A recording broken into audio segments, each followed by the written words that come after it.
As we were leaving Blue Springs State Park, we asked a local Floridian if he had any recommendations for other springs for us to check out. He told us about Wekiwa Springs, which is just 16 miles outside of downtown Orlando. This spot is definitely a hidden gem. The park spans out over a very impressive 7,000 acres and offers tons of different activities. One of its main attractions is, of course, its springs.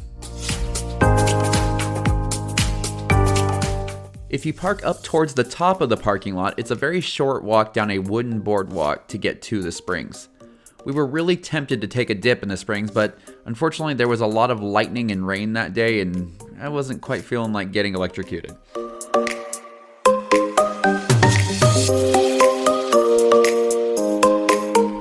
As we circled around the water's edge, we bumped into a very nice mother and daughter named Evie and Daniela. They were feeding some peanuts to squirrels and offered us a handful so we could join in on the fun. After all the squirrels were well fed and happy, we headed over to the other side of the bridge. There is no swimming allowed here, however you can rent kayaks and take them out. It definitely makes sense why there is no swimming allowed in this portion of the springs because we did see several alligators swimming around. Unfortunately, I only had my 24-70 lens and it didn't have enough zoom power to get a good shot of them. Suddenly the sky opened up and it started to rain pretty hard on us. But we still had a lot of exploring to do, so we made our way across the bridge to one of the park's many hiking trails.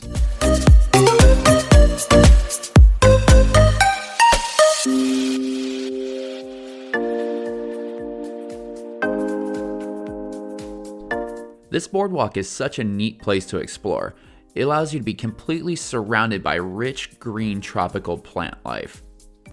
We walked for probably about 25 to 30 minutes and still didn't reach the end.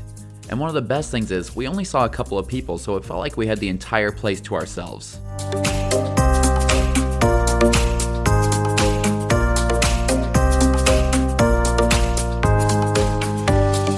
We wanted to go further, but we still hadn't seen the other side of the park and the sun was starting to set, so we rushed back to the car and headed on over.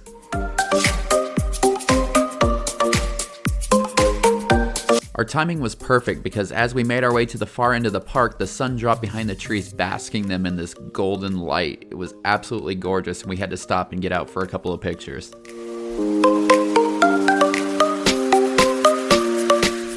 If you find yourself at Wekiwa Springs, we know it would be pretty tempting to spend all day just floating around in the water, but we highly recommend checking out this part of the park too. And to top everything off, just as we were getting ready to leave Wekiwa Springs, we saw a small herd of deer. That was the perfect way to end the trip to the park. If you enjoy our adventures, be sure to subscribe and hit that bell icon so you get notified when we make new videos. You can find us on Instagram at thatadventurelife_official, and for all the information about Wekiwa Springs, head on over to our blog at thatadventurelife.com.